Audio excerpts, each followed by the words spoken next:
What's up? Kamusta na kayo? Naalala niyo pa ba ako? Ako nga pala si Creeply at tayo muli nagbabalik sa panibagong episode ng Jaryong Quip Quip kasi manonood na naman tayo sa isa sa pinakamalupit na idolo natin sa pagbabalita at walang iba kundi si Makagago. What's up, may nga pukit. Ay, teka, ayusin lang natin to ng konti, no? So yun, kamusta kayo mga kaibigan? So ano pa ba pwede kong sabihin? Ano ba yung mga sinasabi nga ulit dito? Yun, yung mga nasa taas nga palang tropa pits natin, check nyo na lang lahat yung mga logo ng mga kaibigan natin, linya-linya, tapos ito naman nasa gilid, ito yung mga nagbabayad. Panis! Anyways, shoutout nga pala sa Egocentric, tangina, napaka-angas na ito, ano nakalagay dito, I am not for everyone. Tangina, no? Napakalupit. Anyways, ito ay, nadaanan ko lang to sa YouTube, sa Facebook ko, sa feed ko, kung ano ba yung mga nangyayari dito sa ano. Yun, kay Sian Gaza, wala lang, syempre, Facebook natin, makikita natin tong mga puki ng inan to. So, wala, panoorin na lang din natin. Tapos saktong naglabas pa si Makagago ng ganito niya, di ba? Tangina. Imbis na ako lang mag-enjoy, kumbaga yung pagkakalibangan ko, pagkakitaan ko na rin ng sabay. So, ganun lang tayo dito. Anyways, ito na, Sian Gaza versus Makagago game. Anyways, check nyo nga pala, alin ba mas maganda? Mas maganda ba yung malaki yung camera ko dito o yung maliit lang? Sinubukan ko lang kasi wala namang masama. So, yun, game na tayo. What's up sa mga kahombre ko dyan? Makagago ko sa na naman niya pala to. At syempre, mga kahombre ko, alam nyo na, today is the day kung saan finally atin ang matutunghayan ang the biggest self-proclaimed scammer, the biggest chismoso in the whole wide Philippines, the biggest fugitive, walang iba kundi si Sian Gaza, the greatest clown. Gagi, speaking of Sian Gaza, no, may nakita akong post na ito ni Sian Gaza, yung, ano ba tawag dyan? Yung parang meron siyang pinost na isang post lang, tas picture lang na may caption niya. Tas tangina, kumita siya ng mga nasa $300. Di ko lang alam kung legit, pero base siguro sa mga followers niya, sa engagement niya din sa Facebook, mukhang pwede din talaga. Saka parang medyo napapansin ko, mukhang bumababa yung bigayang emeta, no? Napansin nyo rin ba sa mga tropa natin dyan na mga nag-ano din, Facebook. Anyways, eto, wala na. All palakpakan ang putang nangyari. Hinahanap mo ba ako sa Facebook? I-follow mo na ako. Ito ang page ko. Si Christian Albert Soriano Gaza o mas kilalang Sian Gaza ay isang Filipinong entrepreneur at social media influencer na mas sumikat Social media influencer. So, mapapansin natin na parehas pala kaming trabaho ni Sian Gaza. Isa din siyang professional social media influencer. sa pagbibigay balita at opinyon nito sa mga isyung nagaganap sa bansang Pilipinas. Meron itong 644,000 followers sa IG at 2.8 million followers sa Facebook. Meron din siyang YouTube channel before na hindi na active. Putang ina, bilis naman ng ads. Fuck. Ayun, ang bilis Di pa nga nag-iinit. Eto na agad. Tangina, nabuang na.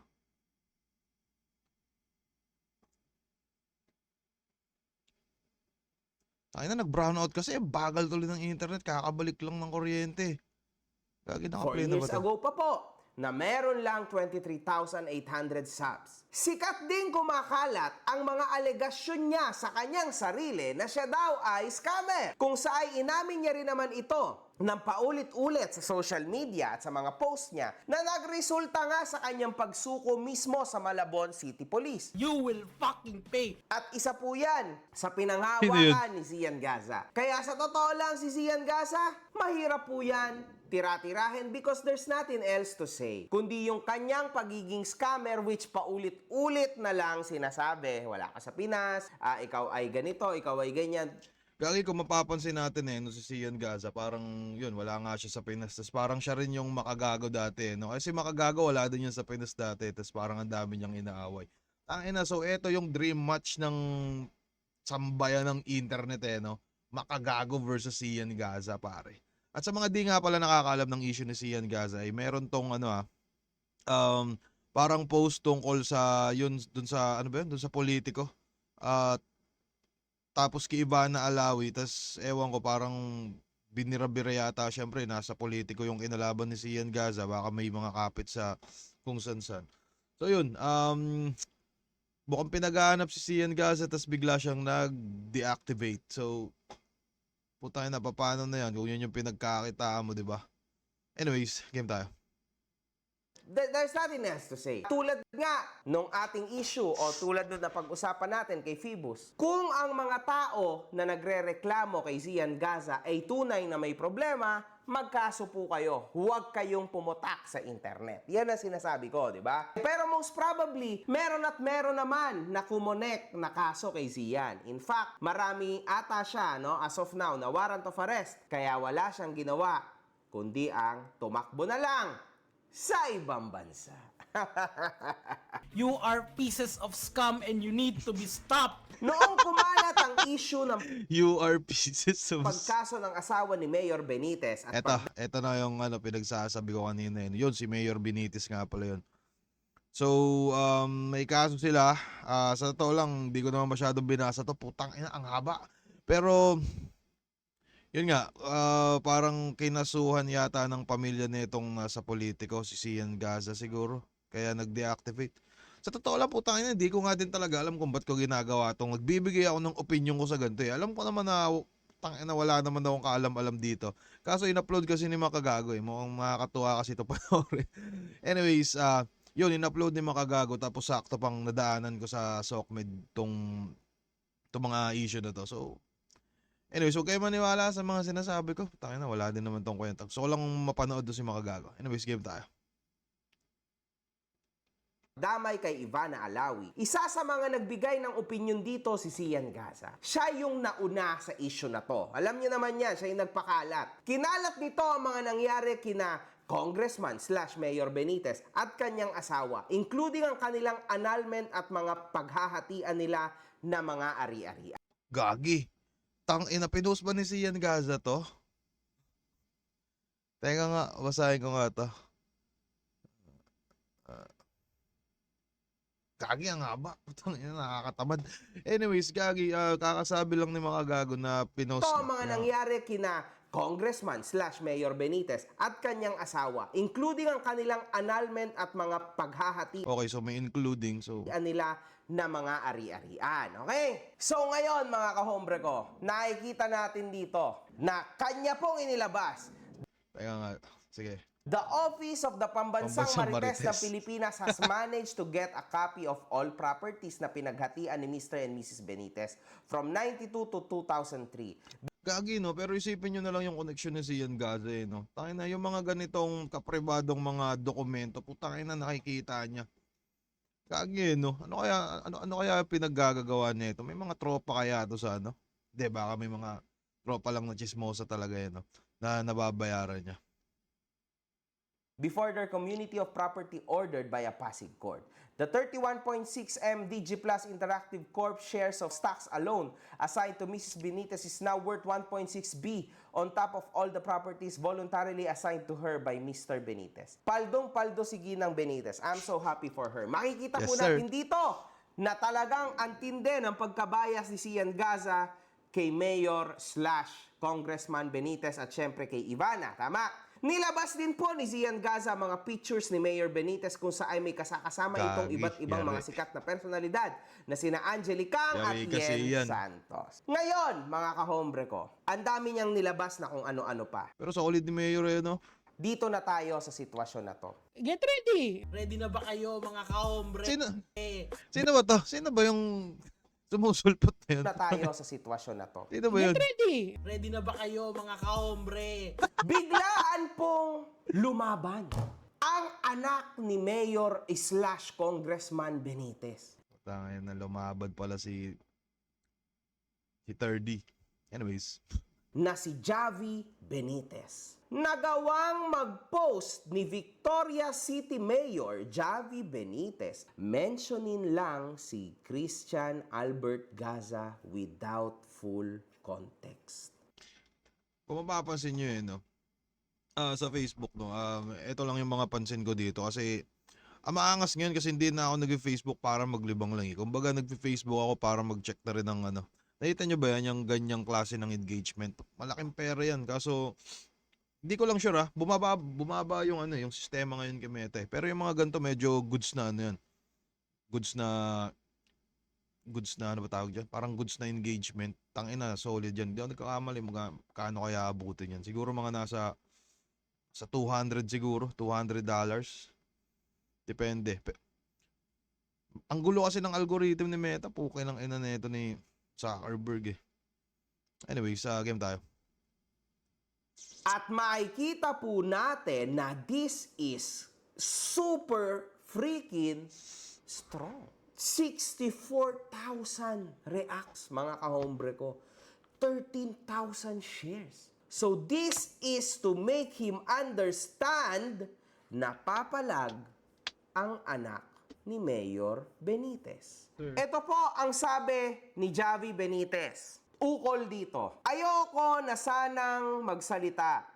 Pero alam kong hindi ko rin ito maiiwasan. Ang mga totoong nakakaalam ng buong kwento, tahimik lang. Hindi sila nasa balita, hindi rin sila nagpo-post. Ang hiling ko lang sana, magkaintindihan pa rin ang mga magulang ko. Hindi man bilang magkapareha, kundi bilang magulang namin ni Bettina.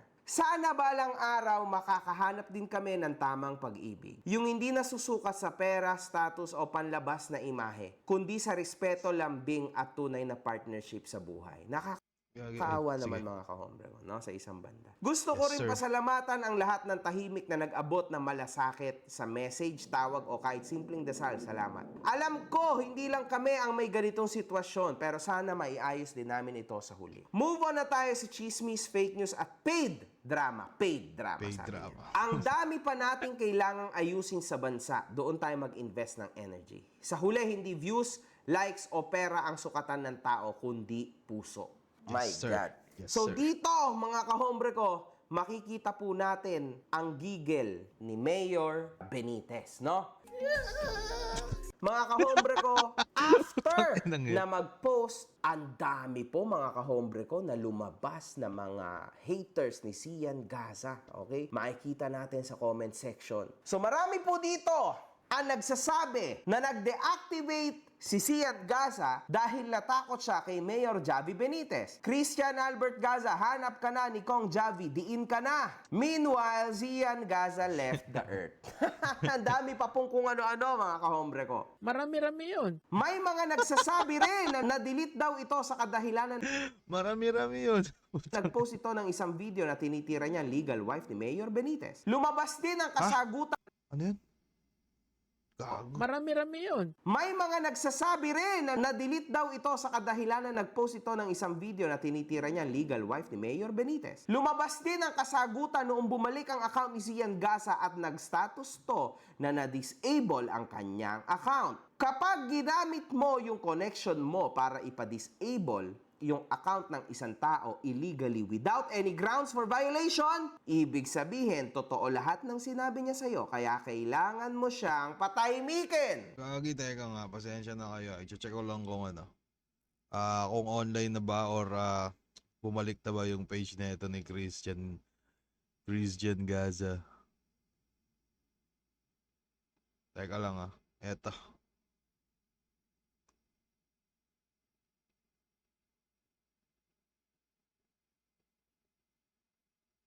Gagi, mukhang hindi. Ano ba to? Legit ba to? Legit kaya to?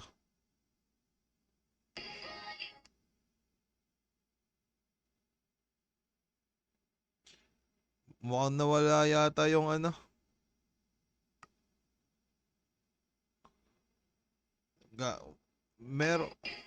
Meron, di ko alam pero base dito mukhang wala na yata yung page ni ni Sian Gaza na pangmalakasan no. So pag check ko putang ina ano na yun. Ano na pero verified ba to? Teka nga. Pasensya na kayo saglit lang Etong chine-check ko hindi ito verified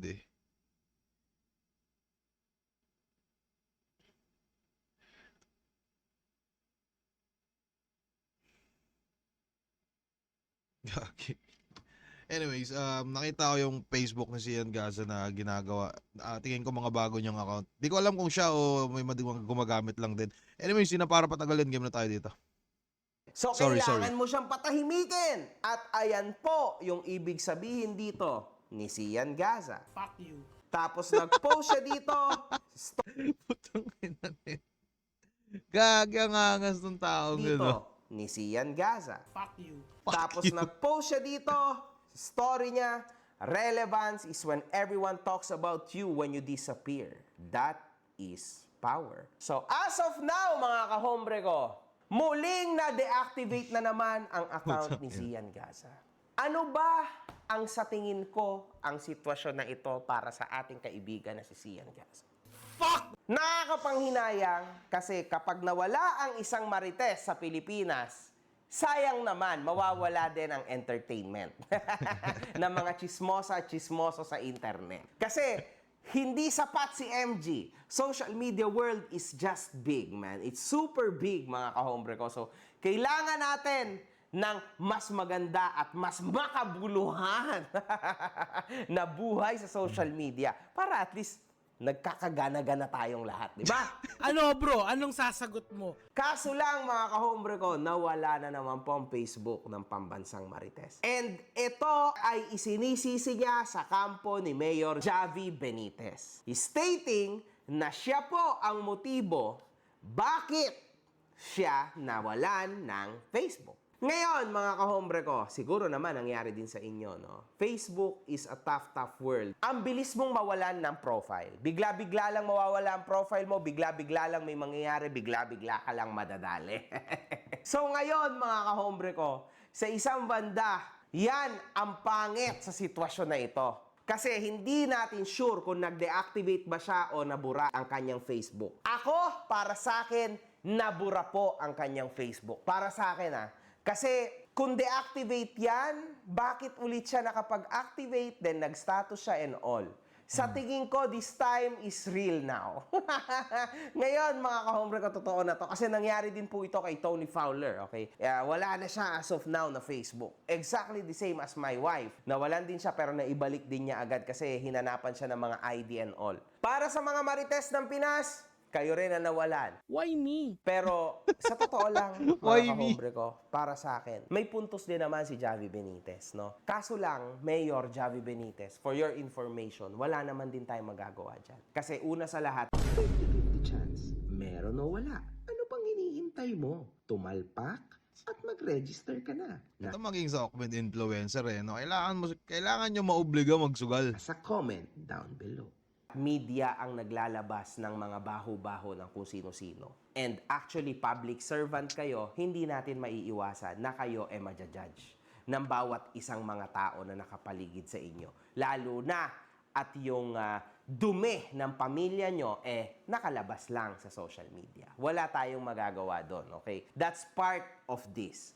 Pero fair play naman kay Mayor Javi Benitez kasi kahit pa paano hindi siya nagkaso, wala siyang ginawang kahit na ano. Kumbaga, he knows the game. So, he played the game!